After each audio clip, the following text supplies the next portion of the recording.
All right, so are you ready to travel the world? I am. Because today we're going to take a deep dive into travel English. Sounds good to me. We've got 10 of the most common travel scenarios that you might run into, and we're going to break them down with sample dialogues. Expert insights. Exactly. And hopefully by the end of this, you'll be feeling confident and prepared to handle anything that your next trip throws at you. Yeah, and you know what's interesting about these scenarios is that they're not just about the words. Yeah. They're also about the cultural context too. So we'll unpack all of that so you can communicate effectively and avoid any awkward fumbles. Yeah, that's so important. And speaking of awkward fumbles, let's imagine this. You've just landed in a new city you're super excited to explore, but there's one problem: you have absolutely no idea how to get to your hotel. I've been there. Cue the panic, right? Yeah. But fear not, because scenario number one is all about asking for directions. Yes, and this is where a simple phrase like, "Excuse me, could you help me find?" becomes your best friend. Your best friend when traveling. Yeah, it's polite, it's direct, it shows that you're willing to ask for help. Okay, so let's hear how this plays out in real conversation. Oh, okay. For this episode, I'm going to be playing the role of the traveler, and you're going to be the helpful local. So Okay. let's jump right in. Excuse me, could you help me find the train station? Sure. Walk straight for 2 blocks, then take a left. You'll see it on your right. Got it. Is it far from here? Not at all. It's about a 10-minute walk. Thanks a lot. Do you know if there's a shortcut? You could cut through the park, but it might take the same amount of time. See, that wasn't so scary, was it? No, not at all. I even managed to squeeze in a question about a shortcut. Always worth asking. Always worth a try, right? Yeah, But as we heard, sometimes the shortcuts aren't all ever cracked up to be. exactly. And what's interesting here is that even in a simple interaction, like asking for directions, there are these subtle ways to make your request sound more natural and polite. Oh, like what? Give us the inside scoop. Well, instead of just saying, "Where is," Yeah. could you help me find it? Hmm. It softens the request. Yeah. And it shows that you value the other person's time and effort. Right. It's a small tweak, but it can make a big difference. Yeah, so it's all about the subtle art of politeness. I love that. A little bit, yeah. Okay, so let's move on to scenario number 2. This is a situation that can be a bit nerve-wracking for some travelers checking into a hotel. This is where clear communication is key. Yes. You want to make sure you get all the information you need, but also make a good first impression. Okay, so before we jump into the dialogue, are there any cultural quirks or things to watch out for during hotel check-ins? Yeah, in many cultures, it's considered polite to greet the receptionist with a smile and a simple "good morning" or "good evening." Just maintaining that respectful and friendly tone can go a long way. Got it. Politeness and a friendly smile. Check. Check. Okay, let's hear how this check-in unfolds this time. I'm going to be the friendly receptionist welcoming our expert traveler. All right. Hi, I have a reservation under the name Johnson. Welcome, Mr. Johnson. Let me pull that up for you 1 moment, please. Sure, by the way, is breakfast included? Yes, it's served from 7 to 10 a.m. in the dining area. Great. Could I also request a wake-up call for 6:30 a.m.? Absolutely. Your room is on the 3rd floor. Here's your key card. There you have it, checked in and ready to relax. Yeah. That is breakfast included. Sorry. Classic. It is. Such a simple question, but it can make a big difference in your morning routine and your budget. It really does. And you know what I like about this scenario is it shows how being proactive and asking questions can really make your travel experience smoother. For sure. Don't be afraid to ask for what you need, whether it's a wake-up call or information about hotel amenities. Yeah, so true.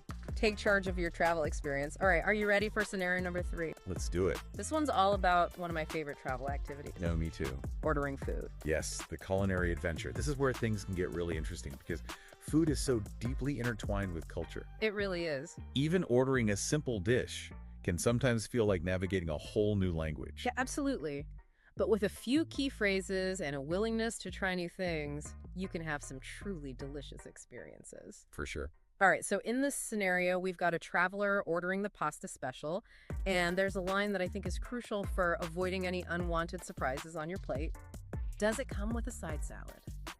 That's a great example of how to clarify your order and ensure you get exactly what you want. Right. In some cultures, it might be considered rude to make too many changes to a set menu, but in others, it's perfectly acceptable to customize your order. So when in doubt, you can always phrase your question politely like, "I was wondering if it would be possible to have the pasta with a side salad instead of..." Oh, that's such a good tip. I love that. Okay, let's hear this foodie dialogue in action this time. I'll be the waiter, eager to take your order. Okay. Hit me with your best pasta order. Hi, I'd like to order the pasta special. Does it come with a side salad? Yes, it does. Would you like the house dressing or something else? House dressing is fine, and could I get a glass of iced tea as well? Sure. Anything else? No, that'll be all. For now, thank you. You're welcome. Your order will be out shortly. Order a pasta salad iced tea sounds like the perfect meal. To me, what I find interesting about this scenario is that it highlights the importance of clear communication from both sides. Absolutely. The waiter was attentive, asking about dressing preferences, offering additional drinks, and the traveler was clear about what they wanted and thanked the waiter for their service. Yes. These seemingly small interactions can really make a big difference in your overall dining experience. I completely agree. All right, it's time to hop on board for scenario number 4, where we're tackling the sometimes daunting world of public transportation. This is where that trusty phrase, "does this bus or train go to?" becomes your ultimate navigation tool. Yes. It's direct, efficient, and can save you a lot of time and frustration. But I think what makes navigating public transportation especially tricky in a new city is the potential for multiple transfers. Oh, yeah. Different lines, unfamiliar ticketing systems. You're absolutely right, and that's where having a few extra phrases up your sleeve can be really helpful. For example, you might need to ask, "Where can I buy a ticket?" Or, "Do I need to validate my ticket?" Or even, "Which platform does the train to leave from?" Those are lifesavers. Okay, let's hear this public transportation dialogue in action. This time, I'll be the seasoned commuter ready to guide our expert traveler to their destination. "Excuse me, does this bus go to the city center?" Yes, but you'll need to change at Main Street for the red line. "Oh, I see. How long does it take to get there?" About 30 minutes. Do you already have a bus ticket? "Not yet. Can I buy one on board?" Yes, but make sure to have exact change. Phew, we made it. We did. That exact change tip is gold. Yes. Nothing throws a wrench in your travel plans quite like not having the right fare. And it's a great reminder to be prepared before you board. Do a little research on the local transportation system, get familiar with the ticket options, and carry some small bills and coins just in case. Speaking of spending money, let's move on to scenario number 5, where we'll be browsing the world of souvenirs.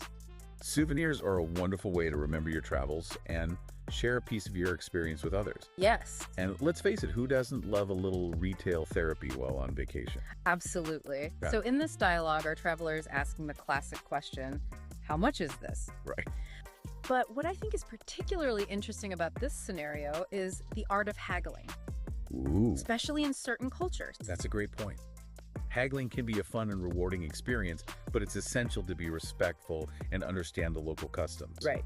You don't want to offend anyone or come across as pushy. You've got to strike that balance between getting a good deal and being culturally sensitive. Exactly. All right, let's hear how this souvenir transaction unfolds. I'll be the souvenir vendor this time, ready to make a deal with our expert bargain hunter. Hi, how much is this keychain? It's $5 each, or 3 for $12. Great. I'll take 3. Can I mix and match designs? Of course, just let me know which ones you'd like. Perfect. You take credit cards. Yes, we do. Here's your total. 3 keychains for the price of 2. Nice. Sounds like a successful souvenir haul to me. It does. What I like about this dialogue is that it shows how you can be assertive and ask for what you want while still being polite and respectful. Exactly. And that question about credit cards is important too. It's always a good idea to confirm payment methods before you make a purchase, especially in smaller shops or markets where cash might be king. Great reminder. All right, we've made it through the first 5 scenarios. Ooh. And we're just getting started. We'll be back with more essential travel phrases and tips in part 2 of this deep dive. Welcome back to part 2 of our travel English deep dive. We're back. We've already tackled directions, hotels, food transportation, and souvenirs. Yeah, we're on a roll. We are, but the adventure doesn't stop there. We've got 5 more scenarios to explore, covering everything from local attractions to lost luggage to airport security. These next scenarios really highlight the importance of being adaptable and resourceful when you're traveling. You know, it's not just about knowing the right phrases, it's about using your language skills to actually solve problems and make the most of your experience. I love that perspective. Yeah. Okay, so let's jump right into scenario number 6. Imagine you settled into your hotel, you're feeling refreshed, and now you're eager to explore the city. But where do you start? Yeah. That's where this phrase comes in handy. What are some must-see attractions around here? Ooh, that's a good one. Right. Yeah, this is such a great open-ended question. It is. Because it invites locals to share their favorite spots and those hidden gems that you might not find in a guidebook. Exactly. And it shows that you're interested in experiencing the city like from a local's perspective. For sure. I've definitely discovered some of my favorite travel memories by simply asking locals for recommendations. Me too. Speaking of which, are there any cultural considerations to keep in mind when asking for suggestions? I mean, you don't want to accidentally offend anyone or come across as clueless. That's a great point. It's always a good idea to be mindful of time. Yeah. You know? Don't expect someone to give you a full itinerary or spend hours chatting about every single attraction. Just keep your questions concise and be respectful of their time. A simple, "Excuse me, do you have a minute?" before you launch into your questions can go a long way. Such a good tip. Okay. Okay, so let's hear how this conversation might play out. Okay. I'll be the friendly local this time, eager to share my city's hidden gems with our expert traveler. Excuse me, do you have a minute? I'm looking for some must-see attractions around here. Of course, are you interested in museums, historical sites, parks, something else? I'm open to anything, really. What would you recommend? Well, the City Museum is a popular choice, and it's just a short walk from here. They have a fascinating exhibit on local history right now. Sounds great. Anything else I shouldn't miss? If you're into art, you could check out the street art scene in the Arts District. It's really vibrant and colorful. Wow, street art. Now that's something you wouldn't necessarily find in a typical guidebook. See, asking locals is the way to go. I love how this dialogue highlighted not just attractions, but also current events, like that special exhibit at the museum. Me too. And it shows how you can tailor your questions to your interests. Instead of just asking for a list of attractions, you can mention what you're into and get more personalized recommendations. Okay, let's shift gears to a scenario that no traveler wants to encounter, but it's essential to be prepared for just in case lost luggage. Ugh, the worst. The worst. This can be a super stressful situation. It can. But staying calm and communicating clearly is key. The phrase, "My luggage didn't arrive on my flight," is a clear and concise way to report the problem. Yes, and having your baggage claim tag handy is crucial in this situation. Right? Absolutely. It's like the golden ticket to getting your belongings back. It is. What other tips do you have for navigating this travel mishap? Being prepared to provide your flight details. Describe your luggage accurately, color size, any distinguishing features, and have your contact information readily available. It's also a good idea to familiarize yourself with the airline's policies on lost luggage compensation, just in case. All right, let's hear how this dialogue unfolds. I'll be the airport staff member this time, trying my best to assist our expert traveler in distress. Okay. Let's see if we can reunite you with that luggage. Excuse me, my luggage didn't arrive on my flight. I flew in on flight 123 from London.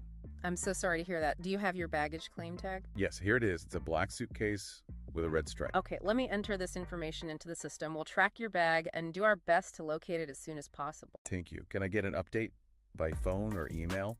I'm staying at the Grand Hotel. Absolutely. Please provide your phone number and email address, and we'll keep you updated on the status of your luggage. Fingers crossed that luggage is found safe and sound. I think what makes this scenario particularly challenging is that feeling of helplessness, especially if you're in a foreign country. Yeah. But I appreciate how the airport staff member in our dialogue remained calm and reassuring, explaining the process clearly and taking down the traveler's contact information. Exactly. It's important to remember that lost luggage happens, and most of the time it gets resolved. Staying patient and persistent is key. Okay, let's move on to a scenario that offers more freedom and flexibility on your travels renting a car. The open road renting a car can be a fantastic way to explore at your own pace and discover hidden gems off the beaten path. But first, we've got to navigate the rental process. This scenario features a phrase that's essential for getting the right vehicle for your needs. What options do you have? Love it. This simple question opens up the conversation and allows you to explore different car types, sizes, features. It also gives you a chance to compare prices and find the best deal for your budget. Before we hear the dialogue, are there any cultural considerations or things to watch out for when renting a car in a foreign country? I mean, besides remembering which side of the road to drive on? That's definitely a big one, but another important consideration is being aware of driving laws and regulations in the country you're visiting. Oh. Some countries require an international driving permit, and traffic rules can vary widely, so it's always a good idea to do your research beforehand and make sure you have all the necessary documents. Great point. Okay, let's get behind the wheel of this dialogue. I'll be the car rental agent this time, ready to assist our expert traveler in finding the perfect ride. Let's hear what you're looking for. Hi. I'd like to rent a car for 5 days. What options do you have? We have a variety of vehicles available from compact cars to SUVs. Do you have a specific size or model in mind? I'm thinking something mid-size, fuel-efficient, and with GPS navigation if possible. Excellent choice. Yeah. We have a Toyota Corolla that fits your criteria perfectly. It comes with GPS automatic transmission and has great gas mileage. Sounds great. What's the total cost for 5 days? It's $250, including insurance. Would you like to add any additional coverage? No, I think the basic coverage is sufficient. All set sounds like a great car for exploring the open road. I like how the traveler in our dialogue was clear about their rental period desired features and even asked about the total cost up front.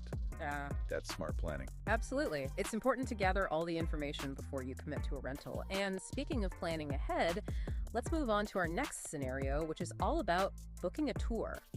Tours are a fantastic way to experience a new destination with a knowledgeable guide and discover hidden gems you might miss on your own. Definitely. And this phrase, what times are available, is your key to finding a tour that fits your schedule and interests. So simple yet effective. Are there any cultural tips for booking tours or things to watch out for? I know tipping etiquette can be tricky in some countries. That's a great point. Tipping customs do vary widely, so it's always a good idea to research the local norms. You can also check if the tour is offered in other languages if you're not comfortable with English, and reading reviews from previous travelers can give you a good sense of the tour company's All right, let's listen in on this tour booking conversation. This time, I'll be the tour operator, excited to share my passion for local history with our expert traveler. Hi, I'm interested in the historical walking tour. What times are available tomorrow? We have tours departing at 10 a.m. and 2 p.m. daily. Great. Is there much difference between the morning and afternoon tours? The content is the same, but the afternoon tour can be a bit warmer, especially during the summer months. Okay, thanks for the heads up. I think I'll go with the 10 a.m. tour, then can I book that now? Absolutely. It's $30 per person. Would you like to pay by card or cash? Card, please. And is there a specific meeting point? Yes. We meet right outside the main entrance of the cathedral. Look for the guide holding a blue umbrella. A walking tour with a blue umbrella. However. Sounds lovely. I appreciate how the tour operator provided clear information about times, prices, and the meeting point, even offering a helpful tip about the weather. It's those little details that can make a big difference in your experience. I agree. And notice how the traveler confirmed the booking details and payment method. These are important steps to ensure a smooth and enjoyable tour experience. Okay, folks, we've reached our final scenario. The big one. It's the one we all love to hate, airport security.